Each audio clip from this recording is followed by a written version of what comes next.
So please give a round of applause to Governor Snyder. Well, thank you, Principal Thomas, for that great introduction. It's fun to be with you today, and I like these shirts, red, white, and blue. You guys are pretty cool colors here. That's very nice. Yeah, so yesterday I gave a big message on energy and the environment to everyone in the state, and it was kind of fun because I did it in one place, as you were hearing about, where I did a leaf collection when I was young, but we also had it on video. So I was talking to people in Detroit, way up in the Upper Peninsula, and other parts of Michigan, all at the same time, and that was fun. But I'm glad to be here today because I had 3 things I was going to try to cover with you and then see if you had some questions that we could talk about, some things for energy and the environment. And the first thing I thought I'd talk about is something I know you're doing. So I'm just going to talk about this a little bit because I want to learn from you. So when it's your turn, will you tell me what you're working at? And the first topic was recycling. Everybody know about recycling here? Oh yeah, see, I knew we had a big response on that one because I think that's really exciting. Because I understand you guys do recycling here. You help make sure all your papers end up and materials end up that can be recycled. And I saw some pictures that you guys actually make things to show what you can do with recycled materials. How many people have fun recycling here? Well, that's good. I see we have a few holdouts, but most people are on board with that. Because recycling is really important. And to give you some idea, we don't do as well in Michigan as we should. The rest of the country actually does better than Michigan, and the other states around us do better. So that's why I put it in this message to say over the next year, we need people that understand recycling, that like to recycle things, to share those ideas with other people that don't. So I'm trying to get more people, good recycling people, to tell your friends, other kids you know, and as you see people and you see other adults, to tell them why recycling is important. Because it saves us a lot. It helps our environment because we're going to use those materials again. So we're not going to put them in some landfill or take up space or have to do other things with them that harms our environment. And the other part is by reusing them, we actually get to save energy and other things because we don't have to make new things. We can actually use them again. So I think that's really cool. So I want to compliment you guys. You are leaders in recycling here. So you should be very proud of that. One of the other things, though, I want to cover it's called energy efficiency. It's how to save energy. It's the way to think about it. And what kind of energy am I talking about? About electricity. So one of the things we need to do is use less electricity. And what are some simple things we could do to use less electricity? Yeah. If we leave a room, shut off the TV and the lights. Very good. That's one of the biggest ones we can do, right? Yes? You could unplug stuff when not being used. And that's a good one. And you know one that happens a lot nowadays that we waste a lot of energy on? And I used to be in the computer business. I used to be at a company that made computers. Is a lot of times people leave those chargers plugged in all the time. And a lot of those chargers actually use electricity even when they're not charging something. But people have left them plugged in. So if you unplug them, you're going to help save energy, right? That's what I have to do with my DS. Oh, so you have instruction. Yeah, that's good. You're doing this. Yes? Take less showers. Take tuna showers, I mean.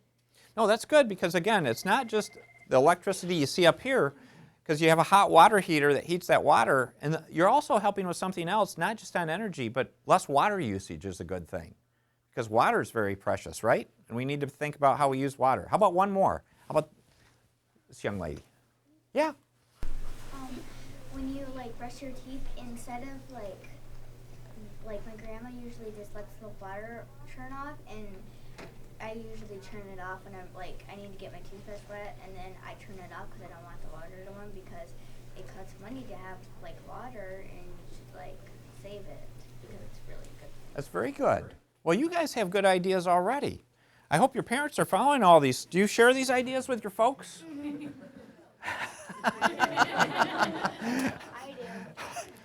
Well, that's good.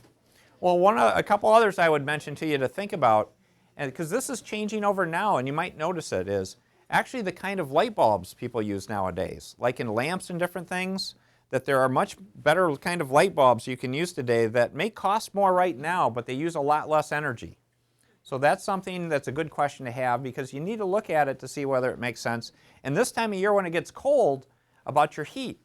Because sometimes it works good to have the heat turned up when you're there, but when you leave at night, you can turn down the heat because you don't want to be too hot, right? Anyway, when you're sleeping.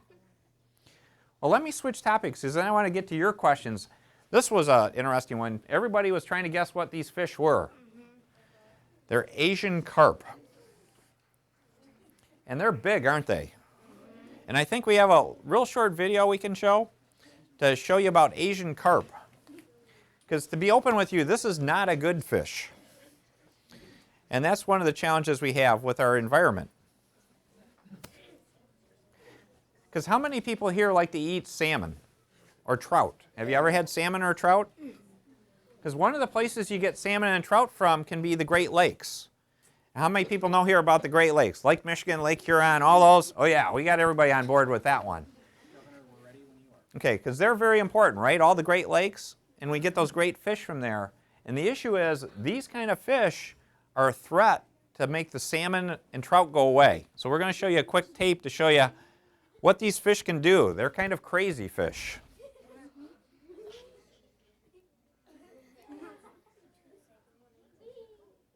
See how they jump out of the water? Those are the Asian carp.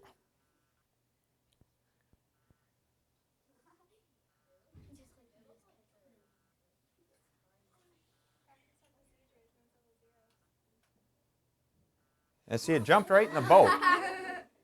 And they've actually hurt people, jumping in a boat and hitting them. But that's not the biggest problem with them. The big problem with Asian carp, and I don't know if, do we have a map here, a bigger map of the country? I don't see one right here. But to give you some idea, the Asian carp really were imported to the United States. They're not from this country because they're Asian. So they came from Asia over here, from like China and that area. So they're brought over and they were put in the southern part of the country, the United States, way down in Louisiana, the south of the U.S. And what happened is they got loose in the ponds they were being kept in, and they ended up in the Mississippi River. And what happened is they've now taken over and sort of crowded out all the other fish in the Mississippi River, and they've come all the way up now to Chicago, which is on next to Lake Michigan. And so the issue is they're threatening to come into Lake Michigan. And the only way we're keeping them out of Lake Michigan is we have a fence in the water, believe it or not. And it's not a regular fence, it's an electric fence. Yeah, and it's to keep these Asian carp from coming into Lake Michigan. Because you know what the problem is with these big fish? It's not the jumping problem, but they have hurt people jumping and hitting people. The problem with these fish is they eat a lot.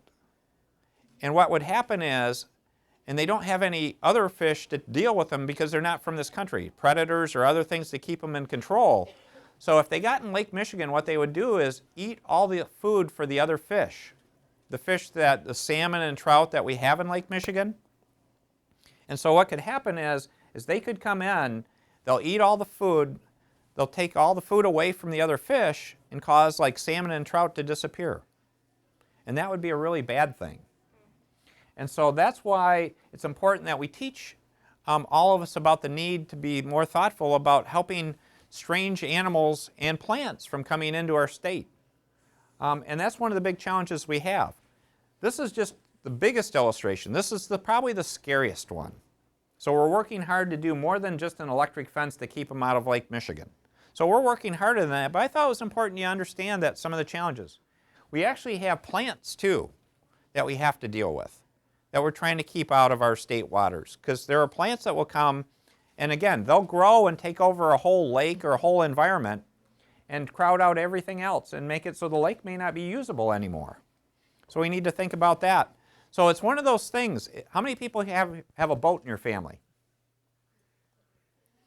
A lot of people. So one thing I would say is if you take your boat in and out of the water, one thing you should always do before you look to put your boat in a different body of water is you should always look like at the propeller and underneath the boat to say, are there any weeds attached? Or anything like that, or any growing things on the bottom? And make sure you take them off before you put them in that next body of water.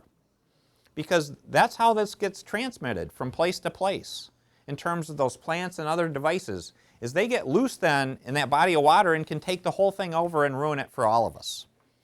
So I don't want to be scary about these things because we love our lakes, but it's really important we think about how to protect them Because I can tell you, a lot of us, when I was even younger, when I was a lot older than you were, I didn't understand this as an issue.